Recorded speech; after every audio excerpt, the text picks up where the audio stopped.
En este video explicaré cómo ganar músculo en 5 niveles de complejidad, desde lo básico hasta lo más detallado. Para preparar este video consulté con varios expertos, incluyendo un profesor de metabolismo muscular, un líder en biomecánica y un investigador activo en fuerza y acondicionamiento. Soy culturista natural profesional y llevo una década estudiando la ciencia del músculo mientras entreno a gente de todo el mundo. Por diversión, comenta en qué nivel empezaste a perderte o a desconectar.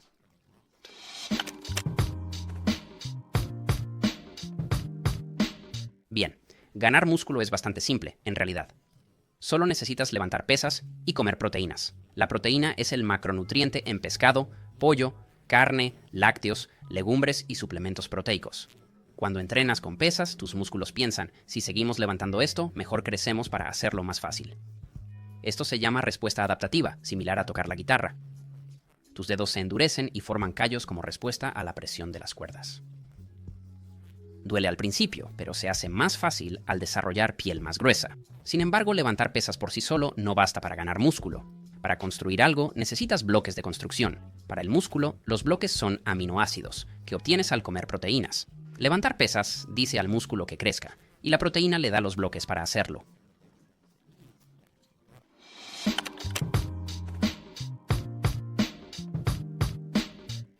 En realidad, solo pesas y proteínas no bastan para lograr resultados sólidos. Por ejemplo, si dentro de 2 años levantas el mismo peso y haces las mismas repeticiones que hoy, probablemente no sea suficiente para seguir desarrollando músculo. Claro, al principio verás un buen crecimiento porque nunca antes habías levantado pesas, pero pronto ese peso ya no será lo bastante desafiante para estimular el crecimiento muscular continuo. Por eso debemos ampliar el concepto de levantar pesas a levantar con énfasis en la sobrecarga progresiva. La definición técnica de sobrecarga progresiva es el aumento gradual de estrés en los músculos durante el entrenamiento, pero podemos verlo como aumentar algún parámetro de entrenamiento con el tiempo. Así que de un entrenamiento a otro debes añadir un poco de peso o una repetición extra con el mismo peso. Por ejemplo, digamos que quieres desarrollar tus bíceps. En vez de hacer 3 series de 10 repeticiones con el mismo peso semana tras semana y mes tras mes, sería más efectivo hacer 3 series de 10 en semana 1, 11 en semana 2, 12 en semana 3, y en la cuarta volver a 10, pero esta vez añadir un poco más de peso. En cierto punto, quizás no puedas aumentar peso o repeticiones cada vez, y está bien. Aún hay otras formas de aplicar sobrecarga progresiva, como añadir una serie extra con las mismas repeticiones y peso, o incluso hacer algo tan simple como controlar mejor la fase negativa o sentir una conexión mente-músculo más fuerte, donde sientes más el músculo apretarse y estirarse al levantar, o cambiar a un nuevo ejercicio y reiniciar el proceso de sobrecarga de nuevo. En cuanto a nutrición, podemos hacer mucho más que solo decir come proteínas. Para ser más específicos, las últimas investigaciones muestran que lograr entre de 1,6 a 2,2 gramos de proteína por kilo de peso al día, o sea 0,7 a 1 gramo por libra, es buen objetivo para maximizar la ganancia muscular. Por ejemplo, si pesas 75 kilos o 165 libras, deberías comer entre 120 y 165 gramos de proteína al día para desarrollar músculo en general.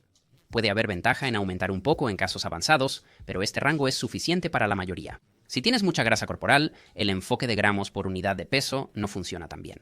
Digamos que pesas 300 libras. No necesitas 300 gramos de proteína al día, así que prefiero usar 1 gramo por centímetro de altura, ya que no depende del porcentaje de grasa. Si mides 5,9 o unos 175 centímetros de altura, 175 gramos de proteína serían suficientes para ti. No es perfecto, pero te dará una buena idea aproximada. Y aunque hay evidencia de que distribuir proteínas en 3-5 comidas al día podría ser ideal si es cierto, es definitivamente menos importante que alcanzar la meta diaria de proteínas. De hecho, contrario a la creencia común, el entrenamiento contribuye mucho más al crecimiento muscular que la dieta, por mucho. Entonces, si bien es cierto que un superávit calórico impulsa el crecimiento muscular más eficazmente y ajustes como el tiempo de proteínas tienen impacto, me enfocaré en maximizar la respuesta muscular mediante el entrenamiento de resistencia. Enfocarse en la sobrecarga progresiva es inteligente, pero aún falta mucho en el gimnasio. No nos dice cuánto esforzarnos, cuántas series hacer, cuántas repeticiones o cuánto peso levantar. Ahora veamos qué dice la investigación sobre las variables de entrenamiento agudo: esfuerzo, volumen, intensidad, selección de ejercicios y frecuencia. Creo que el esfuerzo es la variable más crucial para el crecimiento, porque sin importar lo demás, si no te esfuerzas lo suficiente, el músculo no crecerá. al menos no de forma óptima. Actualmente hay un debate intenso en la comunidad científica sobre cuánto debemos exigir en cada serie. Un pequeño grupo de expertos insiste en que todas las series deben llegar al fallo muscular, cuando no puedes hacer ni una repetición más. Pero diría que el consenso científico general es que no es necesario llegar al fallo, pero sí acercarse bastante. No deberías dejar más de 2 o 3 repeticiones en reserva en la mayoría de tus series. Claro, hay excepciones donde dejar 5 o más repeticiones en reserva tiene sentido, sobre todo al entrenar para fuerza. Pero en general, la mayoría de tus series deberían estar cerca del fallo. Así que debes esforzarte mucho, quizás más de lo que crees. Siguiente punto. El volumen se refiere a la cantidad de trabajo que haces. Esto se calculaba como series por repeticiones por carga. Desde 2015 se ve el volumen como las series duras realizadas. Últimamente, se popularizó ver el volumen como impulsor de hipertrofia. Si dije esto antes, ya no lo creo así. En vez de más volumen igual a más crecimiento, vemos una tendencia de U invertida, donde más volumen da más crecimiento hasta cierto punto, después del cual más no aporta nada extra. Y en cierto punto, más volumen resulta contraproducente. Hay un punto óptimo de volumen, diferente para cada uno. Muchos hacen más volumen del necesario y deberían reducirlo.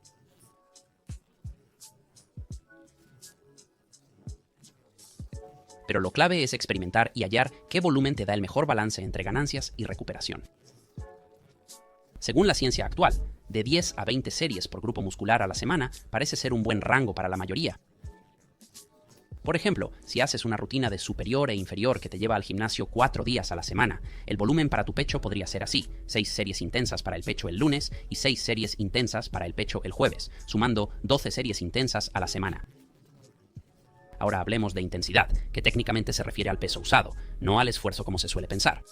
Puedes levantar pesos pesados con pocas repeticiones o ligeros con muchas, pero ¿qué es mejor para el crecimiento muscular? Resulta que si llevas las series cerca del fallo, maximizas la hipertrofia con altas o bajas repeticiones, o ambas. Los estudios muestran que de 3 a 30 repeticiones causan un crecimiento muscular similar. Sin embargo, parece haber un límite en cuán ligero puedes ir. Datos nuevos indican que pesas menores al 20% del máximo dan menos crecimiento. Pero con esa carga, el promedio fue 67 reps.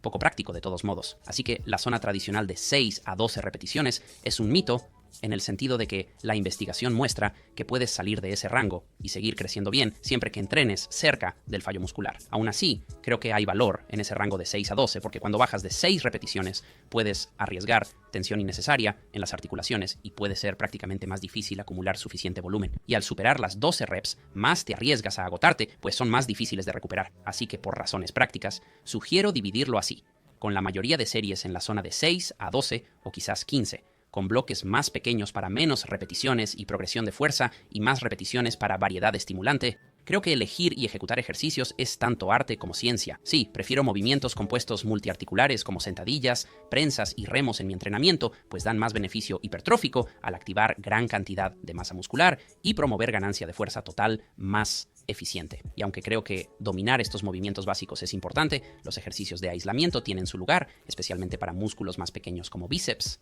deltoides posteriores y laterales, y abdominales, que pueden ser eclipsados si solo te enfocas en levantamientos compuestos. Por suerte, para el crecimiento muscular no hay ejercicios obligatorios. Así, tras dominar lo básico, es crucial experimentar con distintos movimientos para hallar lo que mejor funcione para ti y tu cuerpo. En cuanto a frecuencia, parece que la gente pasó de creer que debías entrenar cada parte del cuerpo una vez por semana en una rutina así. Si no, te sobreentrenas y tus músculos se derriten. Hoy, muchos creen que con una rutina de bro split nunca ganarás masa porque ciencia. En realidad, estudios recientes muestran que la frecuencia por sí sola juega un papel menor en el crecimiento muscular. Las últimas investigaciones ven resultados similares entre entrenar una parte una vez o 3 veces por semana. Aún así, generalmente recomiendan trabajar cada músculo al menos 2 veces por semana. Y prefiero divisiones como superior, inferior y cuerpo completo en lugar de la división tradicional por partes, ya que permiten más volumen semanal y de mayor calidad por entrenamiento. Aún así, mientras tengas las otras variables bajo control, te recuperes adecuadamente y seas consistente a lo largo del tiempo, este es un aspecto de la programación que probablemente merezca menos atención de la que suele recibir. Además, hay otras variables como los descansos, el tiempo de ejecución y técnicas avanzadas de intensidad que componen una parte relativamente.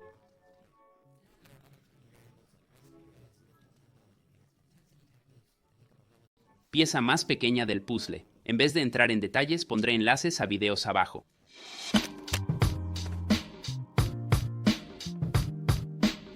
Bien, con la sobrecarga progresiva y las variables de entrenamiento en mente, ahora quiero ser más específico sobre qué impulsa el crecimiento muscular.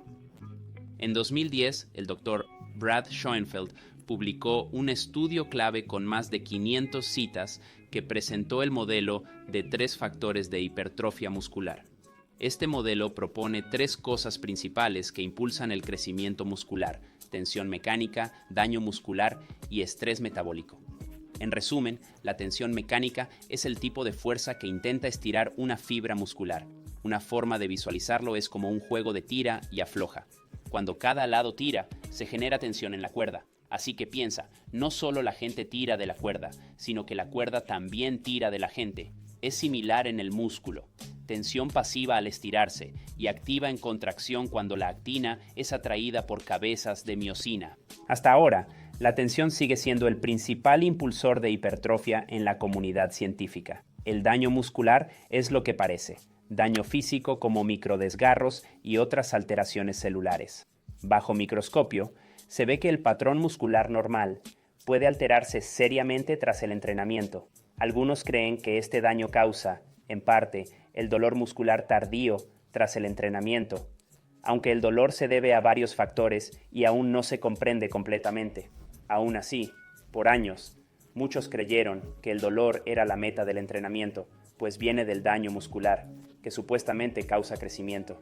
Pero la ciencia actual muestra que esa primera idea es dudosa y la segunda probablemente falsa. Lógicamente, correr un maratón causaría mucho daño muscular, pero no ayudaría al crecimiento muscular. De hecho, un estudio de Wackridge y colegas señaló que el daño en este contexto podría incluso reducir el crecimiento muscular. Y aún en el entrenamiento con pesas, el daño no parece ser muy beneficioso. Un estudio de Domis y colegas argumentó que el daño ni siquiera se relaciona con la hipertrofia a largo plazo. Como se ve en la figura, al inicio de un programa de entrenamiento hay mucho daño. Esto podría explicar por qué duele tanto al empezar una nueva rutina. Y aunque hay un pico inicial en la síntesis proteica muscular, la mayoría se destina a reparar el tejido dañado, no a construir músculo nuevo desde cero. Solo después de que el daño disminuye, la síntesis proteica se dirige hacia la nueva hipertrofia muscular.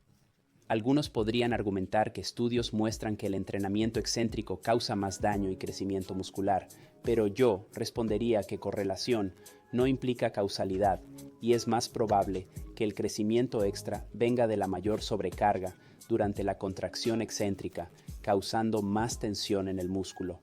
Siendo honestos, realmente no entendemos bien el daño muscular. Incluso los métodos para medir el daño muscular han sido cuestionados por investigadores destacados. En resumen, cualquier teoría que use el daño muscular para explicar el crecimiento es especulativa o inviable. Pero, ¿qué hay del estrés metabólico? El estrés metabólico es la acumulación de metabolitos en la hipoxia muscular tras el entrenamiento con pesas. Se asocia con el bombeo intenso que se siente en los músculos tras entrenamientos de muchas repeticiones. Si el daño muscular no causa crecimiento, quizás el bombeo y su estrés metabólico sí lo hagan. Incluso Arnold parecía reconocerlo. La mejor sensación en el gimnasio es el bombeo. Tus músculos se sienten tan tensos que parece que tu piel va a explotar. ¿Sabes? Está muy apretado. Es como si alguien inflara tus músculos. Simplemente explota y se siente diferente. Se siente fantástico. Y bueno, aunque la bomba se siente bien y puede hacer el entrenamiento más agradable e incluso indicar que estás trabajando el músculo que quieres, probablemente no esté causando hipertrofia, porque hay muchos ejemplos donde la relación entre estrés metabólico y crecimiento muscular falla. Descansos cortos causan más estrés metabólico, pero menos crecimiento muscular que descansos largos. Hay una nota al pie sobre esto en la descripción. Movimientos parciales causan más estrés, pero menos crecimiento que movimientos completos. Entrenar hasta el fallo causa más estrés metabólico, pero a lo sumo, da igual crecimiento que parar unas repeticiones antes del fallo. La restricción de flujo sanguíneo causa mucho estrés, pero no mejora la hipertrofia sola ni con entrenamiento, salvo con métodos subóptimos. E incluso en este caso, parece volver a la tensión. Al hablar con un autor de este estudio popular, señaló que el beneficio parece estar relacionado con la tensión. ¿Dirías que el impacto de BFR esencialmente lleva a ¿Solo creando más tensión en el músculo? ¿Crees que aún se trata de la tensión? Sí, el BFR es como hacer trampa con 20 repeticiones extra. Es el mismo efecto, solo que ocurre antes. El consenso apunta a la tensión como principal impulsor del crecimiento muscular. Debería ser el objetivo principal, maximizar la tensión sobre todo lo demás. Entonces, ¿cómo lo hacemos? Bueno, la aplicación práctica es bastante simple. Debemos aplicar aumentos progresivos de tensión al músculo. Hay que levantar con buena técnica y usar variables de entrenamiento para aumentar la tensión.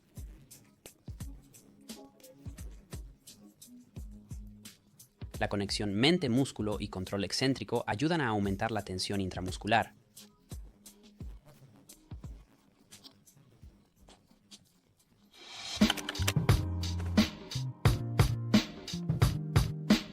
Bien, sabemos que la tensión mecánica impulsa el crecimiento muscular, pero ¿qué sigue?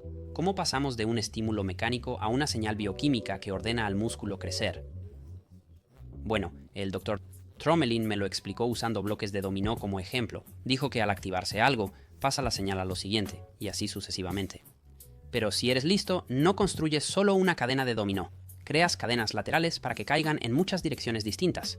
Y es lo mismo con el crecimiento muscular. No hay una sola vía con un resultado, sino muchas interconectadas con diversos efectos. Con eso en mente, empecemos por el principio. Bien, levantamos un peso suficiente para crear tensión mecánica activa en el músculo. Esto se llama el estímulo. El estímulo es detectado por mecanosensores, que sienten la tensión muscular y transmiten esa señal. Según estudios recientes, no está claro exactamente qué moléculas realizan esta detección, pero los principales candidatos son los costómeros, grupos de proteínas en la membrana muscular que mantienen unidas las fibras y transfieren fuerza entre ellas durante la contracción. También está la titina, que curiosamente es la proteína más grande descubierta en humanos, y al correr paralela a la fibra muscular, podría detectar cambios mecánicos como el estiramiento, pero solo en músculos largos. Y los filamentos, que se unen a las actinas que se deslizan al contraerse, son buenos candidatos para detectar tensión. Y para que conste, leí el último estudio sobre sensores de 2018, y diré que esta área aún no se entiende bien. Citando a los autores, identificar los estímulos de hipertrofia en sus sensores es una gran incógnita en fisiología del ejercicio. Aún así, podemos dar una visión general por ahora. De los mecanosensores, una señal va a mTOR, molécula clave que regula el crecimiento celular, no solo muscular. También está implicada en cánceres por su papel en el crecimiento de tejidos. Luego, mTOR va al núcleo y ordena al ADN producir ARN mensajero, como planos para construir músculo nuevo. Esos planos van a un ribosoma, una fábrica de proteínas musculares, que crea una cadena de aminoácidos basada en el ARNM, en un proceso llamado traducción. Este paso es lo que realmente llamamos síntesis de proteínas musculares. En este proceso de traducción se sintetizan muchas proteínas diferentes. Algunas serán las grandes proteínas contráctiles, que nos hacen más fuertes, otras serán proteínas ribosómicas o las propias proteínas mTOR, manteniendo alto el potencial de crecimiento anabólico futuro. Si la tasa de síntesis supera la de degradación, el balance proteico es positivo, y así, nuevas proteínas contráctiles se incorporan a las fibras musculares, resultando en hipertrofia miofibrilar, que aumenta el tamaño muscular general. Pero todo esto es solo una cadena de eventos. También hay otra vía activada por los aminoácidos de la proteína que comemos. En este caso, los aminoácidos entran a la célula y la leucina activa mTOR. Para que conste, necesitamos unos 3 gramos de leucina para estimular mTOR, que se encuentra en 20-25 gramos de proteína de alta calidad, aunque estudios muestran mayor respuesta anabólica con dosis más altas. Podría aumentarse la actividad de mTOR con más leucina, pero su efecto estimulante es más breve que el del entrenamiento con pesas. Para máxima estimulación de mTOR se necesita entrenamiento y leucina, complementando los efectos del levantamiento de pesas. Los otros 8 aminoácidos esenciales, 9 en total con leucina, van al ribosoma, usándose como bloques para crear nuevo músculo. Otra vía que mencionaré brevemente es la de la testosterona. Aunque cambiar la testosterona en rango normal poco afecta el crecimiento muscular, al inyectar altas dosis, la hormona cruza la membrana de la célula muscular y se une a un receptor de andrógenos, o se convierte en DHT, que se une al receptor, y ese complejo entra al núcleo e indica al ADN que produzca más planos para el músculo.